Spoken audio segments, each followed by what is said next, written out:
देखा, हम समय से मंदिर आ गए और आराम से भगवान के दर्शन भी हो गए। हाँ माँ जी, भगवान का दर्शन करके दिल को काफी सुकून मिल रहा है। मेरा तो मन ही नहीं कर रहा यहाँ से जाने का। राधा अपनी दोनों छोटी बहू सुषमा और लता के साथ दर्शन के लिए आज मंदिर आई होती है। भगवान के अच्छे से दर्शन कर राधा दोनों बहुओं के साथ मंदिर से जाने लगती है। तभी वहां राधा को उसकी जान पहचान की विमला और जयंती नाम की दो औरतें मिलती हैं। अरे राधा बहन, तुम भी आज दर्शन के लिए आई हो? वैसे ये तुम्हारी दोनों छोटी बहुएं हैं ना, सुषमा और लता, बड़ा सुना है इनके बारे में। वैसे कितना समय हो गया तुम दोनों की शादी को? मेरी शादी को 4 साल हुए और सुषमा की शादी को 3 साल। शादी के इतने साल बाद भी तुम दोनों अभी तक माँ नहीं बनी? मेरी बहू ने तो शादी के 6 महीने बाद ही कुछ खबरें सुना दी थी। अरे वो मैंने ही ने कहा था कि इतनी जल्दी बच्चा करने की कोई जरूरत नहीं है। अभी तुम लोगों की उम्र ही क्या है, आराम से कर लेना बच्चा। रहने दो राधा बहन, सारा मोहल्ला जानता है कि तुम्हारी दोनों बहुएं माँ नहीं बन सकती हैं। अरे ये तो बांझ है, बांझ। और नहीं तो क्या, भला शादी कितने साल के बाद भी अगर कोई औरत माँ ना बन पाए तो हम उसको कहेंगे? एक तो तुम अपने दोनों छोटे बेटे के लिए गांव से काली लड़कियों को चुनकर लाई हो, वो भी ऐसी जो कभी तुम्हारे वंश को आगे नहीं बढ़ा सकती। अरे राधा बहन, तुमने तो अपने पैर पर खुद ही कुल्हाड़ी मार ली। इतना कहकर जयंती और विमला दोनों सुषमा लता पर हंसने लगती हैं, जिसे देख राधा। खबरदार, जो एक लफ्ज और निकाला मेरी बहुओं के खिलाफ। मेरी बहुएं रंग रूप में भले ही काली हैं, लेकिन उनका दिल किसी हीरे से कम नहीं है। और रही बात माँ बनने की, आज नहीं तो कल वो माँ बन ही जाएंगी। और अगर नहीं बनी तो मैं अनाथ आश्रम से बच्चों को गोद ले लूंगी, समझी? तुम अब जाओ यहाँ से। राधा का जवाब सुन विमला और जयंती मुंह बनाकर वहां से चली जाती हैं। लेकिन वहीं सुषमा और लता को अपने लिए बांझ शब्द सुन काफी ज्यादा दुख होता है।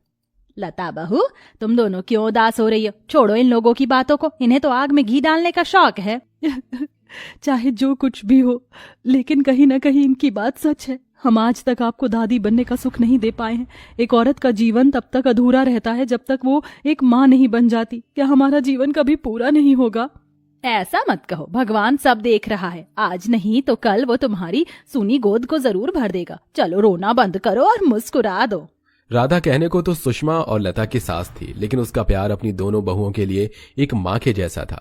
शादी के इतने समय के बाद भी अपनी दोनों बहुओं के माँ न बन पाने के बावजूद भी राधा का प्यार उन दोनों के लिए कभी कम नहीं होता।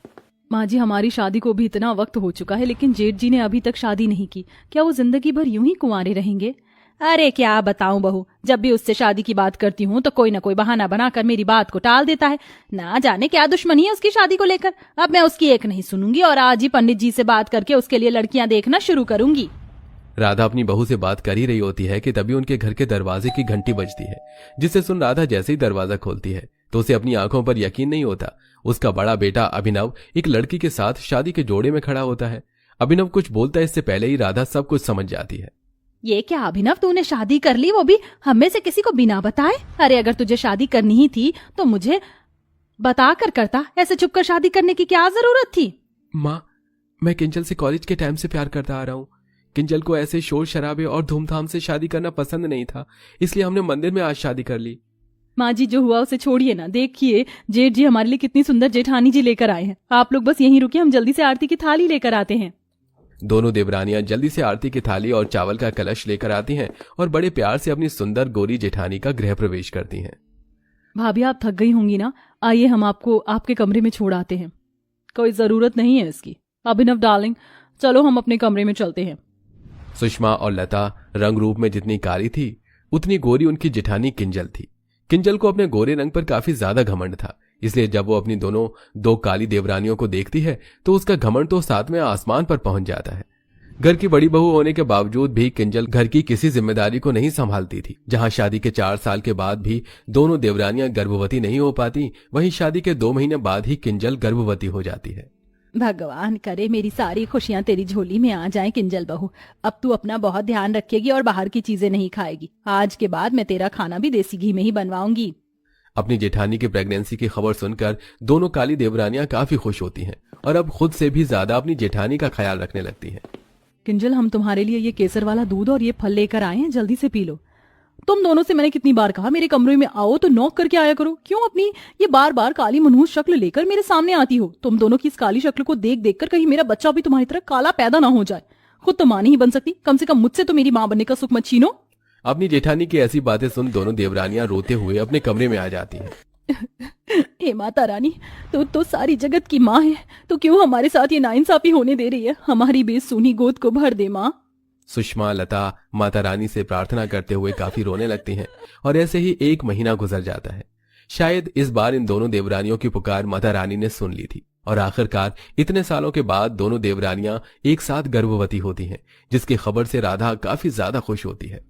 मैंने कहा था ना कि एक ना एक दिन तुम दोनों की ये सूनी गोद जरूर भरेगी। देखा, माता रानी ने सुन ली हमारी। सुषमा लता की जिंदगी में तो जैसे जीने की एक नई उम्मीद आ चुकी थी। गर्भवती होने के बावजूद भी दोनों देवरानियां पहले की तरह ही घर की सारी जिम्मेदारियां संभालती हैं, लेकिन साथ ही अपना अच्छे से ख्याल भी रखती हैं। समय से दवाई लेना, एक्सरसाइज करना, घर का हेल्दी और साफ सुथरा खाना खाना, जिससे वो दोनों काफी फिट रहती हैं। लेकिन वहीं जेठानी को तो अपनी प्रेगनेंसी से कोई मतलब ही नहीं था। वो तो बस पूरा दिन बाहर की चीज खाती और आराम फरमाती। अरे किंजल बहू, तुझे मैंने आराम करने को नहीं कहा था, लेकिन तू तो सुबह से शाम तक बिस्तर पर ही पड़ी रहती है। अरे सुषमा लता बहू भी तेरी तरह गर्भवती हैं, लेकिन वो तो पूरे घर को संभालती हैं। ऐसी हालत में इतना ज्यादा आराम करना भी ठीक नहीं है। थोड़ा चल उठ, घर के काम कर। माँ जी, जैसी उनकी शक्ल है ना, वो उसी के लायक है। किंजल अपनी प्रेगनेंसी में हर बार आराम कर रही थी, जो हर एक प्रेग्नेंट औरत को करने से मना ही होती है।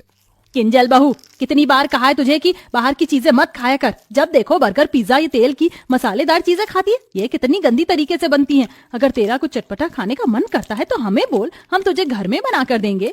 प्लीज माँ जी, मेरे खाने पीने पर टोक मत लगाइए। मेरा जो मन करेगा मैं वो खाऊंगी, और ये सारा खाना मैंने अच्छे होटल से मंगवाया है, तो भला इन्हें खाने से मेरा क्या नुकसान होगा?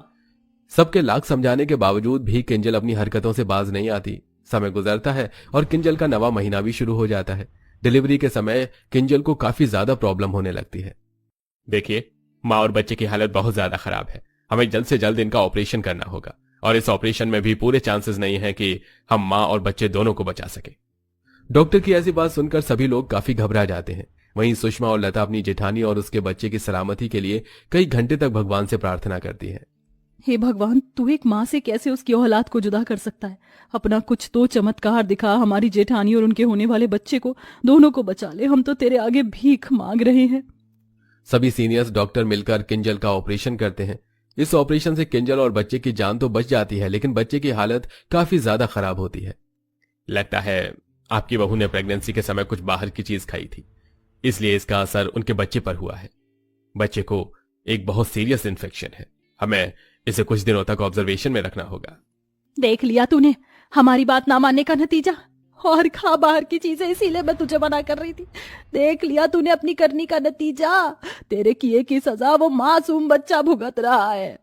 अपने बच्चे की ऐसी हालत देख किंजल को काफी दुख होता है। वहीं कुछ दिनों के बाद जैसे ही किंजल का बच्चा ऑब्जर्वेशन से बाहर आता है, तो अब किंजल की दोनों काली देवरानियां मिलकर किंजल के बच्चे का काफी अच्छे तरीके से ध्यान रखती हैं, और सिर्फ कुछ हफ्तों में किंजल का बच्चा बिल्कुल स्वस्थ हो जाता है, जिसे देख किंजल अपने दोनों देवरानियों से अपने किए की माफी मांगती है।